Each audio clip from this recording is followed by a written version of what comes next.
Olukiiko luno lutuuziddwa mu zooni ey'omu Kibumbiro emanyiddwa nga A era ng'abatuuze bangi balwetabyemu.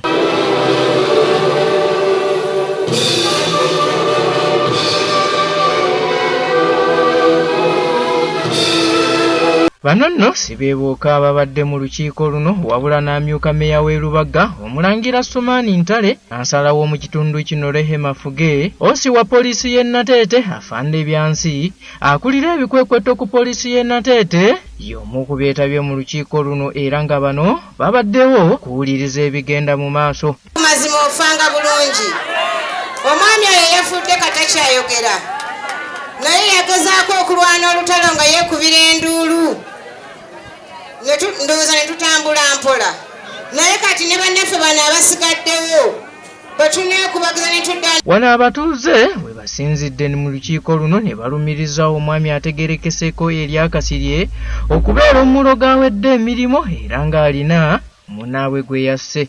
Nze nali simumanyi nti na musawo Muganda yagamba nti musomesa n'aleeta n'atandika nga okunaliza abalwadde emmanju wange ne mugamba tekisoboka n'abakyala njagala nga ggwe ebisiraani bye bajja ku balwadde nga babinaliza wange ndi mulwadde yambuuza nze nakulemaza ne mugamba ekyo siyinza.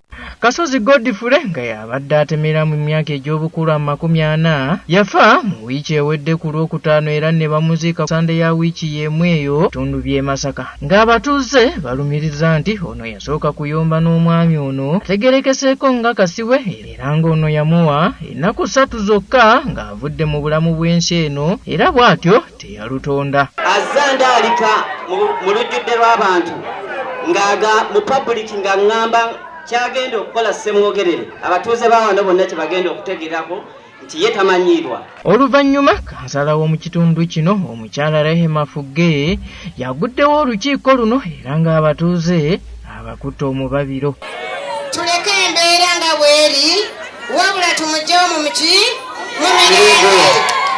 n'olwekyo obuvunaanyizibwa bwonna obuli mu bakulembeze bano abali wano bwakutwala muntu waabwe nga tetumukozeeko bulabe wadde owafoomu olwedde ali mu ntaana. Bano wabula tebakomyawo wabula basitukidde ne mu bakulu ba poliisi be bagamba nti bayitiriza kutittibya abamenyi b'amateeka. Ku poliisi omuntu n'atwala keesi ku poliisi nti keesi yabuze keesi leeta abajulizi keesi kola bwe nina kugulawo ndi kwennyini totuuseeyo mwagala tukole ki. N'ensanga omusirikale yaliwo ne mubuulira ensonga zange nga maze okutiisibwatiisibwa nti ajja kunzita saayambibwa. Wabula yo poliisi esanze akaseera akazibu okumatiza abatuuze bano era nga bakira Omulangira Asumaani Ntale yawooyawooya abatuuze. Okubiri agezaako okuteekawo embeera yonna embi ku nnyumba eno. Amazima gali amateeka agenda kuvaayo tukwate ng'omuntu tetugenda kukwata gurupu yonna tugenda kukwata ng'omuntu.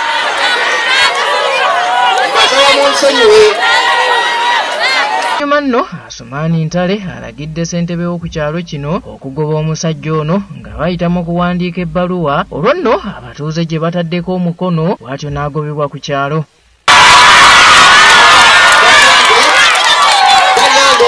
Oluvannyuma olukiiko luno lufundikiddwa kyokka ng'abatuuze tebamatidde n'ebyo ebisaliddwawo era nga lwakuddibwamu ku Sande ya wiiki eno nga Maama Fiina asuubira okulwetabamu. Byandibadde tuli mu bintu birala naye mwatuwuliriza ng'abakulembeze bammwe ne tubagamba tukuume emirembe tugende e Masaka abasobola abo tuziike mu Robert Onyango ku lw'emitwe 10.